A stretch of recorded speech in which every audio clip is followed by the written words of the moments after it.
ఉండాలి మీడియాలో, లేకపోతే నేను ఉండాలి, మా పార్టీ ఉండాలి, ఇతరులు ఎవరు ఉండొద్దు, ఇతరుల గురించి చర్చ జరగవద్దు. ఈ చెల్లని రూపాయల పంచాయతీలను తీసుకొని వచ్చి దానికి ఏదో గొప్పగా చేసుకుంటూ వస్తారు. ఏం చేసింది కవిత? నేను స్ట్రైట్గా అడుగుతున్నా. ఈ అమరుల కుటుంబాన్ని పరామర్శించిందా? ఈ అమరుల కుటుంబాన్ని ఆదుకున్నావా? అరే మా జిల్లాలో నాలుకల్ మండలం లోపల ఒక సోదరుడు చచ్చిపోయాడు, ఇక్కడే ఉస్మానియా యూనివర్సిటీ క్యాంపస్లో చచ్చిపోయినాడు. పిహెచ్ఎల్ గేట్ ముంగట ఒక సోదరుడు చచ్చిపోయాడు, ఉద్యోగాలు కావాలని. మీ 10 ఏళ్లలో బిహెచ్ఎల్లో లోకలకు ఉద్యోగాలు ఇప్పించిరా?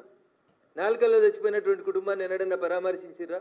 10 ఏళ్ళు అధికారంలో ఉంటే మీరు చేసింది ఏముంది తెలంగాణలో చెప్పురు. మా మిరిదొడ్డిలో ఒక జర్నలిస్ట్ చచ్చిపోయాడు, జేఏసీ టెంట్లో జై తెలంగాణ జై తెలంగాణ అని అరిచి చచ్చిపోయాడు.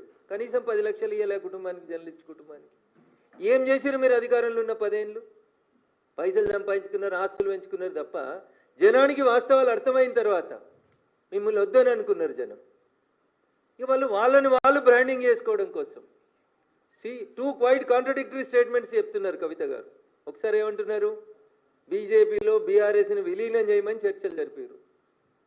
రెండోసారి ఏం చెప్తుంది, మా పార్టీకి ఒకడే ఒక నాయకుడు కేసీఆర్. మరి కేసీఆర్ గారిని బయటకు వచ్చి చెప్పమని. అవును నేను చర్చలు జరిపినా, నేను విలీనం చేద్దాం అనుకుంటున్నా, చెప్పురు అట్లాంటివి ఏమన్నా ఉంటే. మళ్ళీ ఒకసారి ఏమంటుంది, మేము విలీనం చేసుకోవడానికి మేము సిద్ధంగా లేము. టీఆర్ఎస్ పార్టీ పుట్టిన 2001 నుంచి 2 నిమిషాలు మీకు గుర్తు చేస్తాం. 2004 ఎన్నికలు వచ్చినాయి, 2001లో టీఆర్ఎస్ పుడితే. 2004లో ఎవరితో పొత్తు పెట్టుకుందన్న టీఆర్ఎస్ పార్టీ? కాంగ్రెస్ తోటి పొత్తు పెట్టుకుంది. గులాం నబీ ఆజాద్ గారితో పాటు పిసిసి అధ్యక్షుడు వాళ్ళ ఇంటికి పోతే 2004లో పొత్తు పెట్టుకుని రాష్ట్రంలో కేంద్రంలో 2 చోట్ల మంత్రులు ఉన్నది టీఆర్ఎస్ ప్లస్ కాంగ్రెస్. ఆ తర్వాత 2009 వచ్చిందన్న. 2009 రాగానే క్వైట్ కాంట్రడిక్టరీ. అప్పటిదాకా తిట్టిన సిపిఎం తోటి పొత్తు పెట్టుకున్నారు, సిపిఐతో పొత్తు పెట్టుకున్నారు, తెలుగుదేశం పార్టీతో పొత్తు పెట్టుకున్నారు, మహాకూటమి అని చెప్పి పొత్తు పెట్టుకున్నారు. పొత్తులు మీరే పెట్టుకుంటారు. 2004లో ఒక పొత్తు, 2009లో ఒక పొత్తు, 2014 తెలంగాణ వచ్చింది. ఏం చేసిర్రు?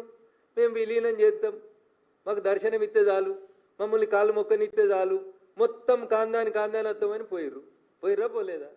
దండం పెట్టిర్రా పెట్టలేదా? ఫోటోలు దిగిర్రా దిగలేదా? పొత్తులు మీరే పెట్టుకుంటారు, విలీనాలు మీరే చేసుకుంటారు, మీరే ప్రకటనలు చేసుకుంటారు, మీరే ఆలింగనాలు చేసుకుంటారు. పోనీ ఎన్నడన్నా బీజేపీ తోటి మీకు మాకు ఏమైనా పొత్తుందా? ఇవాళ ఈ రాష్ట్రంలో భారతీయ జనతా పార్టీ ఒంటరిగా ఎదుగుతున్న బీజేపీని చేసేందుకు చెత్త పంచాయతీలు, చెత్త స్టోరీలు తప్ప ఏముందన్న అందులో? ఎవరు అడిగారు నిన్ను విలీనానికి? ఎవరు అడిగారు నిన్ను పొత్తు పెట్టుకోమని? నీతో పొత్తు పెట్టుకోవాల్సిన అవసరం మాకేముంది? 2014 నుంచి 2018 మీ నాయన పరిపాలన తర్వాత 19 ఎన్నికలలోనే మేము 4 ఎంపీలు గెలిచిన వాళ్ళం. 2019 ఎన్నికలలోనే 4 ఎంపీలు గెలిచినాం. 24 వచ్చేసరికి 4ను 8 చేసుకున్న వాళ్ళం మేము. సో భారతీయ జనతా పార్టీ సొంతంగా ఈ రాష్ట్రంలో తన కాళ్ళ మీద తాను నిలబడుతున్నప్పుడు మమ్మల్ని ప్రత్యక్ష యుద్ధంలో గెలవడం చేతగానోళ్ళు, అశ్వత్థామ అథో నరో కుంజరో అన్నట్టు సాటుకుంటే అందరు కలిసి ఆలింగనాలు చేసుకొని ఎవరికి పైసలు ఇస్తున్నారు, ఎవరెవరితో రాపిస్తున్నారు, ఎవరెవరు ఎందుకు రాస్తున్నారు, ఇవందరి ఉద్దేశం భారతీయ జనతా పార్టీ తెలంగాణలో ఎదుగుదలని ఆపాలి.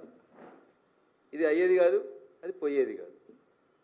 మేము చాలా స్పష్టంగా ప్రజల మనసులు గెలుచుకొని ఓట్లకు పోతున్నాం తప్ప మేము పైసల పంచాయతీ చేస్తలేము. మీ దగ్గర మస్తు పైసలు ఉన్నాయి, మస్తు పైసలు ఇచ్చిర్రు. 2023 డిసెంబర్ ఎన్నికల ఫలితాలని తారుమారు చేసుకునేందుకు ప్రయత్నం చేసిర్రు, జనాలని మభ్య పెడదామని చూసిర్రు.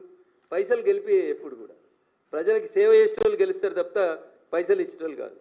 అందుకని ఈ పొత్తుల పంచాయతీలు, విలీనాల పంచాయతీలు, భారతీయ జనతా పార్టీతో బీఆర్ఎస్ పొత్తు విలీనం ఇట్లాంటి చర్చ ఏ రోజు జరిగిందని నేను అనుకుంటలేను. మా హైకమాండ్ తోటి కూడా ఎవరు జరిగింది చేసిందని కూడా పార్టీ పెద్దల దృష్టిలో అయితే ఎక్కడ లేదు. అయినా నేను ఒకటి అడుగుతాను, ఊకే చిట్ చాట్ ఏందన్నా? ధైర్యం ఉన్నది కదా నీకు, డైరెక్ట్ ప్రెస్ మీట్ పెట్టు. చిట్ చాట్ ఏంది అంటే మీడియా మిత్రులు ఏదో గోల్మాల్ చేస్తుందిక? తెల్లారి పేపర్లో ఒక వార్త వచ్చి అందరు దాని మీద విరుచుకపడితే లేలే నేను అనలేదు, మీడియా తప్పుగా రాసింది, మీడియాకి తప్పుగా అర్థమైందని చెప్పుకోవడం. ధైర్యం ఉంటే ప్రెస్ మీట్ పెట్టి చెప్పు, మా అన్న నా మీద పెయిడ్ ఆర్టికల్స్ రాపిస్తుండు, ఇగో పలానా టీవీ ఛానళ్ళు పేపర్లు నా మీద తప్పుడు వార్తలు దుబాయ్కి వెళ్ళి రాసినాయి, వాటి మీద కేసు పెట్టుర్రి. చిట్చాట్ ఎందుకన్నా? ఏంది చిట్చాట్ అంటే? తప్పించుకుందానికి మార్గమా? ఆ పేపర్ వాళ్ళు తప్పు రాసిరు, ఆ పేపర్ వాళ్ళకి నా భాష అర్థం కాలేదని చెప్పుకోవడానిక? పుట్టిటాన్ పేపర్ నాయనకే ఉత్తరం రాయగలిగిన దమ్ము ధైర్యం ఉన్న వాళ్ళం మనం, మస్తు 100 ఉత్తరాలు రాసిన వాళ్ళం మనం, ప్రెస్ వాళ్ళకు కూడా ఒక ఉత్తరం రాస్తే అయిపోతుంది కదా పాపం, వాళ్ళని ఎందుకు గోసపెట్టుడు? నేను అనలే, నేనన్నా, నువ్వు అనలే, నేనన్నా.